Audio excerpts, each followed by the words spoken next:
Hello students, so today we will start our new topic reverse bias of unit 9 electronic devices. इससे previous video lecture में हमने किसके बारे में पढ़ा था? हमने पढ़ा था फॉरवर्ड बायसिंग के बारे में। साथ ही साथ हमने थोड़ा सा इसमें इंट्रोडक्शन पढ़ा था कि बायसिंग कितने टाइप की होती है और उस केस में जो बैटरी है वो किस तरीके से लगाई जाती है किसी भी पीएन जंक्शन डायोड के अक्रॉस। तो आज जो हमारा टॉपिक है वो है सेकेंड टाइप की बायसिंग, जो है reverse biasing. And reverse biasing में आपको पता ही है कि बैटरी को हम जंक्शन डायोड से कैसे कनेक्ट करते हैं। जो भी जंक्शन डायोड का पी सेक्शन होता है वो बैटरी के नेगेटिव पोल के साथ कनेक्ट होता है एंड एन सेक्शन किसके साथ कनेक्ट रहता है? पॉजिटिव पोल के साथ। So in this process battery is connected to junction diode with P section connected to negative pole and N section connected to positive pole.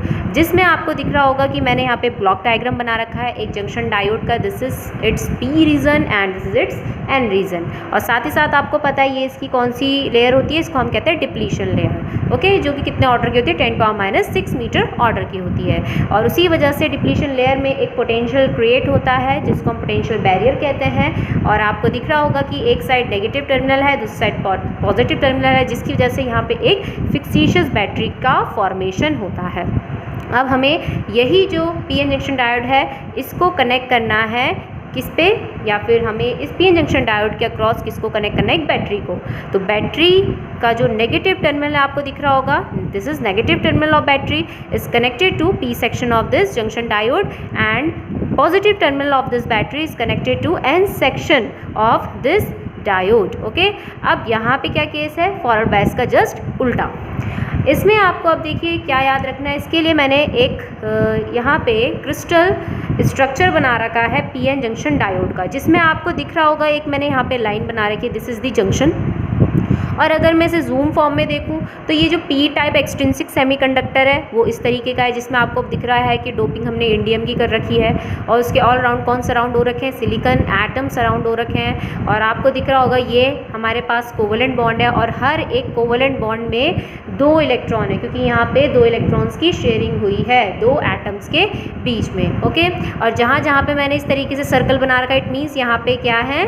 Holes हैं। Okay, second thing अगर हम यहाँ पे देखें एन सेक्शन में N type extrinsic semiconductor में, इसमें आपको दिख रहा होगा कि मैंने यहाँ पे आर्सेनिक प्लेस कर रखा है, क्योंकि डोपिंग इसमें आर्सेनिक की ही करते हैं। मीन्स कौन से टाइप के? पेंटावेलेंट इम्प्योरिटी आइटम को हम इसमें ऐड करते हैं और इसको सराउंड कर रहे हैं कौन? सिलिकॉन आइटम, जिसमें इसमें मेजॉरिटी चार्ज कैरियर्स कौन से होंगे? फ्री इलेक्ट्रॉन, जो कि क्रिस्टल लैटिस के इंटरस्टिशियल स्पेस में प्रेजेंट होंगे, आपको दिख रहा होगा। और हर एक जो यहाँ पे मैंने आपको इस तरीके से बना के दिखा रखी है कोवेलेंट बॉन्ड, हर एक कोवेलेंट बॉन्ड में यहाँ पे कितने इलेक्ट्रॉन्स है? 2 इलेक्ट्रॉन्स है। ठीक है, तो आपको यहाँ पे क्या चीज़ याद रखनी थी कि जब हम पीएन जंक्शन या फिर पीएन क्रिस्टल्स को इस तरीके से ज्वाइन कर देते हैं, ये जंक्शन है इसका, तो उस केस में आपको पता है एक डिप्लीशन लेयर बनती है। डिप्लीशन लेयर कब बनती है? कि जब यहाँ के इलेक्ट्रॉन्स, जैसे कि समझ लीजिए यहाँ के जो इलेक्ट्रॉन्स है जंक्शन के नियर के जो इलेक्ट्रॉन्स है वो जंक्शन के दूसरे साइड के पी रीजन के होल्स के साथ जब वो क्या हो जाते हैं?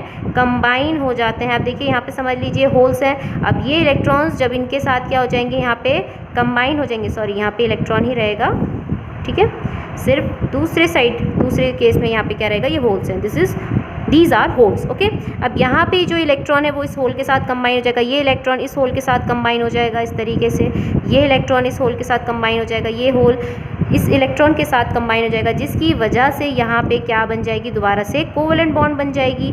कोवेलेंट बॉन्ड बन जाएगी और एक न्यूट्रल लेयर यहाँ पे डिपॉजिट हो जाती है, आपको पता है, जिसकी वजह से दोनों एक दूसरे का इफेक्ट क्या कर दे रहे हैं? कैंसिल कर दे रहे हैं, जिसको हम क्या कहते हैं? Depletion layer. It means depletion layer बन चुकी है इतनी। डिप्लीशन लेयर में क्या है? कोई भी मोबाइल चार्ज कैरियर्स नहीं है। डिप्लीशन लेयर में क्या नहीं है? कोई भी मोबाइल चार्ज कैरियर्स नहीं है। ये जंक्शन था और due to combination of holes and electron की वजह से डिप्लीशन लेयर बन गई है। और डिप्लीशन लेयर कैसे बनी है? कि इस साइड से इलेक्ट्रॉन इस साइड गए हैं तो इधर की तरफ क्या रहेगा? पॉजिटिव चार्ज रहेगा, और इस साइड होल्स ने इलेक्ट्रॉन को क्या करा? एक्सेप्ट किया है, इस साइड इलेक्ट्रॉन गए हैं, इसलिए इस साइड क्या रहेगा? नेगेटिव चार्ज रहेगा। इस वजह से डिप्लीशन लेयर बनती है, आपको पहले से ही पता है। तो इट मीन्स कहीं पे अगर इमोबाइल फॉर्म में, मतलब मोशन में कोई चार्जेस प्रेजेंट नहीं होंगे, फ्री इलेक्ट्रॉन नहीं होगा, फ्री अगर कहीं पे होल प्रेजेंट नहीं होगा तो इट मीन्स वहाँ पे क्या फॉर्म होगी, डिप्लीशन लेयर फॉर्म होगी। तो अब आपको यही कंसेप्ट याद रखना है। क्या याद रहेगा कि जहाँ पे होल्स और इलेक्ट्रॉन का कॉम्बिनेशन हो जा रहा है, कोई भी मोबाइल फॉर्म में चार्जेस नहीं है, चार्ज है इधर पॉजिटिव है इधर नेगेटिव है, लेकिन ये इमोबाइल फॉर्म है। इमोबाइल मतलब जो मोशन में नहीं है, जैसे कि फ्री इलेक्ट्रॉन है, ये फ्री इलेक्ट्रॉन मोशन में है, ये होल क्या करते हैं, मोशन कर सकते हैं। मोशन का मतलब ये नहीं कि ये इधर से इधर, ये एक्चुअली शिफ्ट होते हैं। शिफ्ट कैसे होते हैं कि कहीं से इलेक्ट्रॉन इनके पास आ जाता है और यहाँ पे तो कोवेलेंट बॉन्ड बन जाती है, लेकिन जहाँ से इलेक्ट्रॉन अपनी जगह छोड़ के आता है वहाँ पे होल क्रिएट हो जाता है। इस तरीके से होता है, ठीक है। मतलब समझ लीजिए अगर ये होल इधर की तरफ मूव करेगा तो कैसे करेगा, तो आपको याद रखना है कि इधर वाला कोई भी इलेक्ट्रॉन वो इस होल के पास चला जाएगा। जब ये इलेक्ट्रॉन इस होल के पास चला जाएगा तो यहाँ पे तो कोवेलेंट बॉन्ड बन जाएगी, लेकिन जहाँ से इलेक्ट्रॉन ने अपनी जगह छोड़ी है वहाँ पे क्या क्रिएट हो जाएगा, होल क्रिएट हो जाएगा। देन अगेन अगर यहाँ का इलेक्ट्रॉन इधर की तरफ आ गया तो यहाँ पे तो कोवेलेंट बॉन्ड बन जाएगी और जहाँ से इलेक्ट्रॉन ने अपनी जगह छोड़ी है वहाँ पे होल क्रिएट हो जाएगा। तो एक्चुअली वहाँ पे होल मूव नहीं करता है, वो हमें दिखाई देता है मूव करता है, लेकिन एक्चुअली वहाँ पे क्या होता है, होल शिफ्ट करता है। ठीक है, तो आपको एक चीज़ यहाँ पे पता चल गई होगी। ठीक है, अब यहाँ पे पहले प्रीवियस वाला ही डायग्राम बना देते हैं। ओके, तो आपको इतना पता चल गया डिप्लीशन लेयर में इमोबाइल फॉर्म में चार्जेस प्रेजेंट होते हैं, इमोबाइल फॉर्म में। अब हमने जब रिवर्स बाइसिंग करी तो आपको दिख रहा होगा इस साइड नेगेटिव टर्मिनल है बैटरी का, तो नेगेटिव टर्मिनल क्या करेगा, पी रीजन के मेजॉरिटी चार्ज कैरियर्स को अट्रैक्ट करेगा। अट्रैक्ट करेगा मतलब यहाँ पे क्या होगा, जो होल्स होंगे वो जंक्शन से दूर भागेंगे। मतलब अगर हम इसमें देखें तो ये जितने भी होल्स हैं वो यहाँ से किधर की तरफ, टूवर्ड्स लेफ्ट जाएंगे ना, ये भी क्या जाएंगे, टूवर्ड्स लेफ्ट जाएंगे। टूवर्ड्स लेफ्ट कैसे दिख रहे हैं, देखिए ये होल्स जितने भी हैं मैं यहाँ से हटा दे रही हूँ, यहाँ पे तो कोवेलेंट बॉन्ड बन जाएगी। क्यों, क्योंकि यहाँ से इलेक्ट्रॉन इधर की तरफ आ जाएंगे और जहाँ पे इलेक्ट्रॉन्स ने क्या करा, अपनी जगह छोड़ी है, वहाँ पे होल्स क्रिएट हो जाएंगे। ठीक है, तो यहाँ पे बना देते हैं इन होल्स को, होल्स इधर की तरफ शिफ्ट हो गए हैं। क्यों, क्योंकि ये होल्स जो पॉजिटिव थे वो किसके थ्रू यहाँ पे अट्रैक्ट हुए, इस negative terminal of battery, negative potential of battery की वजह से अट्रैक्ट हुए। ठीक है, आप देखिए होल यहाँ पे थे तो इधर की तरफ शिफ्ट हो गए। सिमिलरली जैसे इधर की तरफ नेगेटिव टर्मिनल ने होल्स को अट्रैक्ट किया है इधर की तरफ, वैसे ही क्या होगा, यहाँ से जो पॉजिटिव टर्मिनल है बैटरी का वो एन टाइप रीजन के जितने भी मेजॉरिटी चार्ज कैरियर्स हैं, फ्री इलेक्ट्रॉन, उनको अट्रैक्ट कर देगा अवे फ्रॉम दी जंक्शन। मतलब ये जितने भी फ्री इलेक्ट्रॉन आपको दिख रहे हैं ना यहाँ पे से हटके ये कहाँ की तरफ चले जाएंगे, इधर की तरफ चले जाएंगे, इधर की तरफ आ जाएंगे, और ये वाले इधर की तरफ। तो इनको बना देते हैं ऐसे, तो जो ये वाले थे वो इधर आ गए और जो इधर वाले थे वो इधर आ गए। तो आपको दिख रहा होगा अब इस रीजन में सिर्फ कोवेलेंट बॉन्ड दिख रही है, कोवेलेंट बॉन्ड दिख रही है, मतलब यहाँ पे कोई भी मोबाइल चार्ज कैरियर्स नहीं है। तो अब जो डिप्लीशन लेयर इतनी थी वो रिवर्स बाइसिंग की वजह से कितनी बन गई है, इतनी बन गई है, देखिए अब। और इसको हम हटा देते हैं।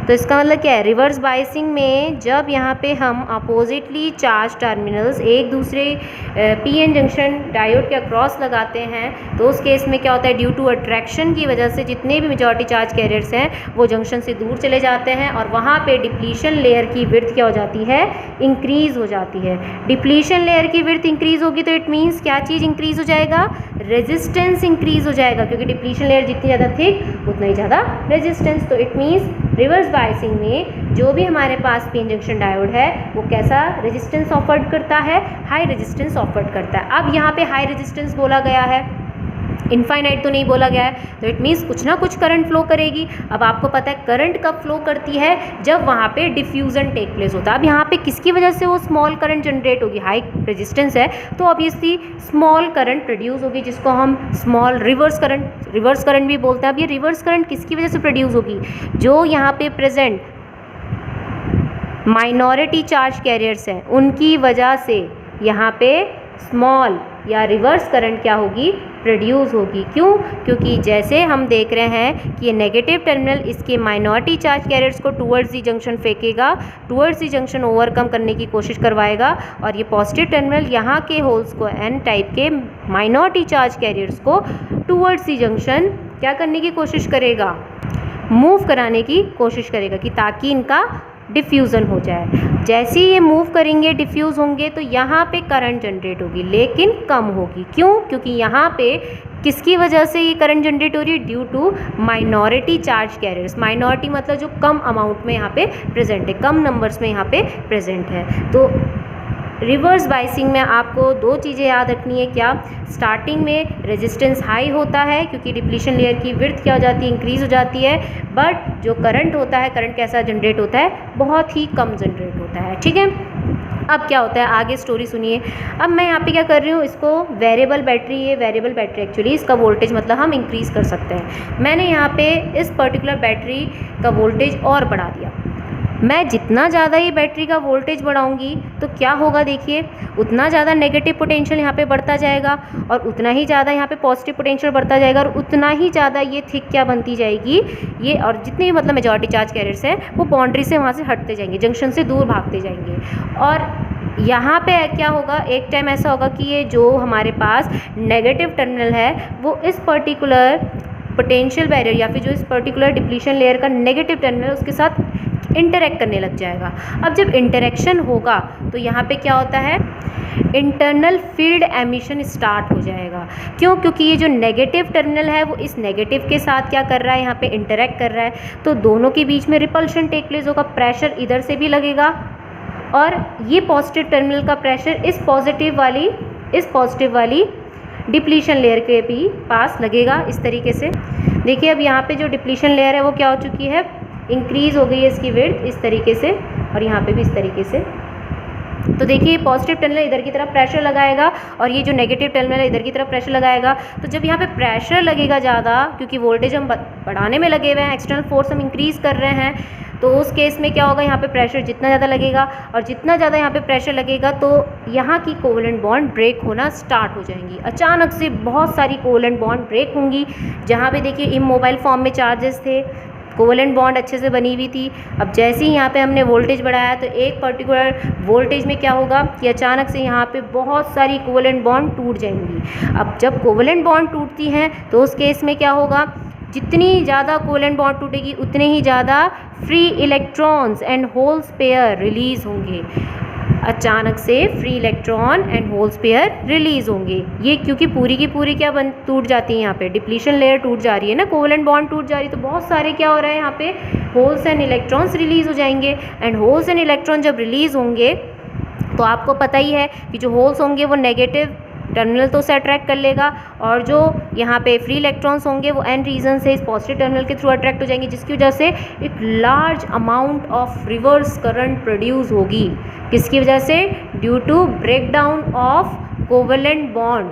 किसमें? इस डिप्लीशन लेयर में। तो उस वजह से यहाँ पे बहुत ज़्यादा amount of reverse current produce हो जाएंगी। इस पर्टिकुलर वोल्टेज को, जिस वोल्टेज में यहाँ पे ब्रेक डाउन टेक प्लेस हो रहा है, इसे हम बोलते हैं रिवर्स ब्रेक डाउन वोल्टेज। क्या बोलते हैं इसे? Reverse break down voltage. क्योंकि इसी पर्टिकुलर एक्सटर्नल वोल्टेज की वजह से इस पर्टिकुलर डिप्लीशन लेयर की कोवेलेंट बॉन्ड टूटी है और बहुत सारे होल्स एंड इलेक्ट्रॉन्स रिलीज़ हुए हैं, जिसकी वजह से अचानक से करंट बढ़ चुकी है। तो उसको हम एवलांच ब्रेकडाउन भी बोलते हैं एंड रिवर्स, इस वोल्टेज को क्या कहते हैं? रिवर्स ब्रेकडाउन वोल्टेज भी कहते हैं। और इस प्रोसेस को हम क्या कहते हैं, जिसमें बहुत सारे नंबर ऑफ फ्री इलेक्ट्रॉन्स और होल्स प्रोड्यूस हो रहे हैं due to breakdown of covalent bond की वजह से, उसे हम क्या कहते हैं? Avalanche breakdown. तो आपको यहाँ पे पता चल गया होगा कि रिवर्स बायसिंग में हमने क्या पढ़ा। रिवर्स बायसिंग में जो स्टार्टिंग में क्या था कि यहाँ पे इसकी थिकनेस बढ़ती जाती है डिप्लीशन लेयर की, जिसकी वजह से हाई रेजिस्टेंस क्रिएट होता है एंड लो करंट जनरेट होती है due to minority charge carriers की वजह से। देन उसके बाद अगर हम फर्दर वोल्टेज बढ़ाते हैं तो उस केस में यहाँ पे डिप्लीशन लेयर की कोवेलेंट बॉन्ड्स ब्रेक होने लग जाती हैं, जिससे बहुत सारे number of free electrons and holes pair release होते हैं, जिसको हम एवलांच ब्रेकडाउन कहते हैं। और अचानक से हमारे पास बहुत बड़ी करंट, बहुत ज़्यादा करंट, बहुत लार्ज करंट क्या होती है? प्रोड्यूस होती है। तो उस पर्टिकुलर वोल्टेज को हम क्या कहते हैं? रिवर्स ब्रेकडाउन वोल्टेज, या फिर एक और वोल्टेज बोला जाता है यहाँ पे, इसका नाम क्या होता है? जीनर वोल्टेज भी बोलते हैं। और इस प्रोसेस को हम क्या कहते हैं, जहाँ पे ब्रेकडाउन हो रहा है, इस प्रोसेस को बोला जाता है एवलांच ब्रेकडाउन। अब देखते हैं इसका कैरेक्टरिस्टिक कैसे ड्रॉ होगा। तो आप देखिए यहाँ पे, तो उसके लिए सबसे पहले यहाँ पे पीएन जंक्शन डायोड बनाएंगे। उसके लिए जो भी डिप्लीशन लेयर है उसकी विड्थ थोड़ी ज़्यादा रखेंगे। इस साइड पी रीजन, इस साइड एन रीजन रहेगा। This is junction. और यहाँ पे लगाएंगे एक अमीटर। और करंट बहुत ही कम प्रोड्यूस होती है तो माइक्रोमीटर लगा रहे हैं। जो माइक्रो एम्पियर फॉर्म में करंट को मेजर करेगा, ठीक है। और पैरेलल फॉर्म में एक वोल्ट मीटर लगाया जा रहा है, इस साइड पॉजिटिव इस साइड नेगेटिव टर्मिनल इसका। साथ ही साथ एक रियोस्टेट लगाया जा रहा है ताकि करंट यहाँ पे कंट्रोल्ड फॉर्म में फ्लो करे।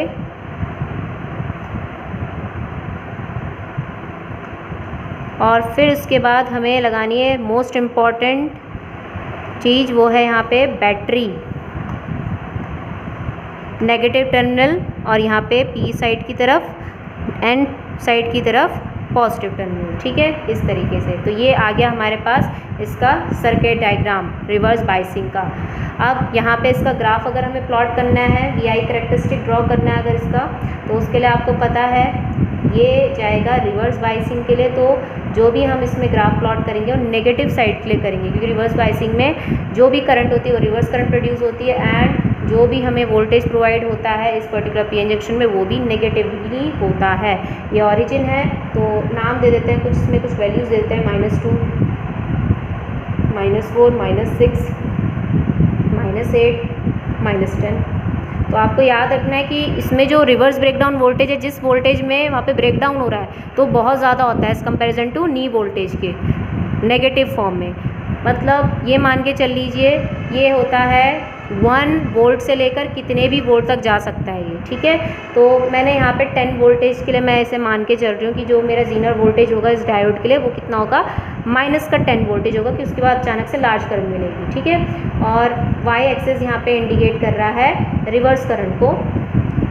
तो ये तो हो गया रिवर्स बायस वोल्ट, और इस साइड क्या होगा, reverse current. Micro ampere form में होगा। ये हो गया 5, इसे दे देते हैं 10, 15, 5 की टेबल मतलब, ठीक है, इस तरीके से। और ग्राफ कैसे प्लॉट होगा, देखिए स्टार्टिंग में जब तक जीनर वोल्टेज पे नहीं पहुंचता उस टाइम तक तो बहुत ही कम करंट रहेगी, दिख रहा होगा, देखो बहुत कम करंट है, बहुत ही कम करंट फ्लो कर रही है। लेकिन जैसे ही ये जीनर वोल्टेज से ज़्यादा वोल्टेज हमने बढ़ाया, अचानक से लार्ज करंट प्रोड्यूस हो जाएगी। तो आपको दिख रहा होगा ना, ये यहाँ पे अचानक से लार्ज करंट प्रोड्यूस हो जा रही है। और यहाँ पे ये कौन सा वोल्टेज है जहाँ पे अचानक से लार्ज करंट मिल रही है हमें, इसे कहते हैं हम यहाँ पे जीनर वोल्टेज या फिर रिवर्स ब्रेकडाउन वोल्टेज, कुछ भी बोल सकते हैं, रिवर्स ब्रेकडाउन वोल्टेज, इस तरीके से, ठीक है। तो ये हो गया हमारे पास किसका कैरेक्टरिस्टिक, रिवर्स बायसिंग का वीआई कैरेक्टरिस्टिक।